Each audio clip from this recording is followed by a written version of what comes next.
Si f y g son dos funciones uniformemente continuas y acotadas en su dominio A, vamos a demostrar que bajo esas hipótesis f por g, o sea, la multiplicación de las funciones, también es uniformemente continua en A.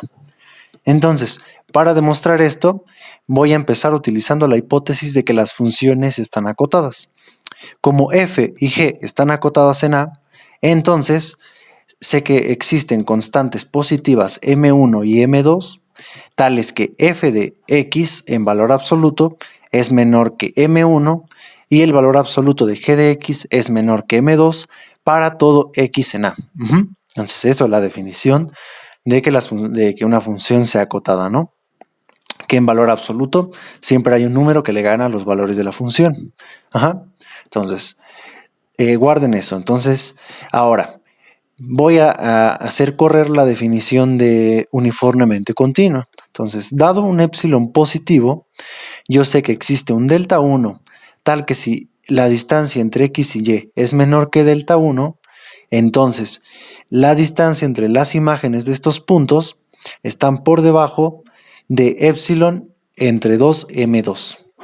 Ahorita van a ver por qué hice correr la definición de uniformemente continua para f con esta cota.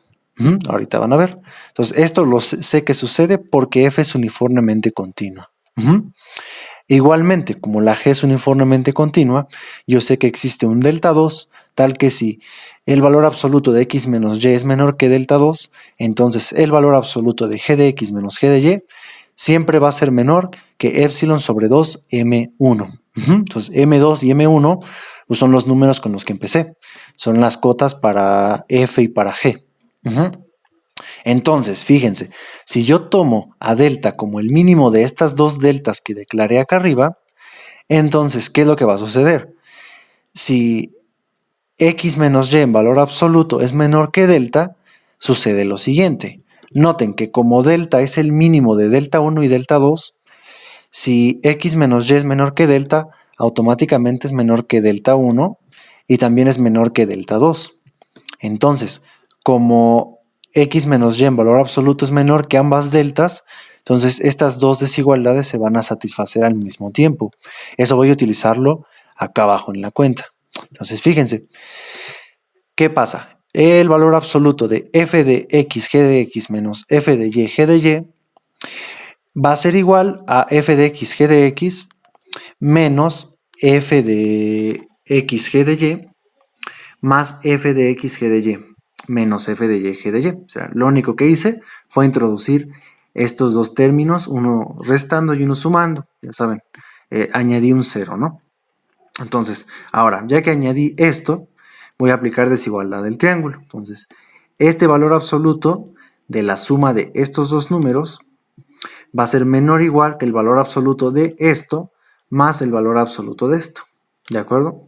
Entonces, veamos que aquí puedo factorizar el f de x. Entonces sale con valor absoluto f de x y adentro nos queda g de x menos g de y. Y de este otro lado puedo factorizar a g de y. Por tanto, esto se me convierte en g de y en valor absoluto por f de x menos f de y. Y ahora noten que ahora sí voy a utilizar el hecho de que x menos y es menor que delta.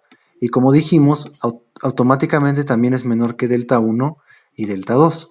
Entonces, esto yo sé que es menor que epsilon sobre 2m1, porque esto es menor que delta 2. Y este de acá es menor que epsilon sobre 2m2, ya que este también es menor que delta 1. Y ya sabemos nosotros que f de x en valor absoluto siempre es menor estricto que m1 y g en valor absoluto siempre es menor que m2. Por tanto, aquí ya estoy utilizando todas mis hipótesis. Entonces notemos que acá m1 se simplifica y m2 también se va a simplificar. Por tanto, solamente nos queda epsilon sobre 2 más epsilon sobre 2, nos queda epsilon. Entonces, ¿qué es lo que probamos?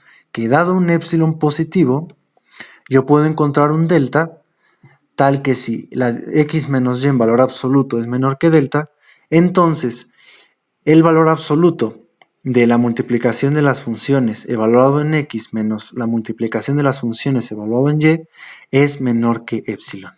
Por tanto, eso prueba que la multiplicación es uniformemente continua en A.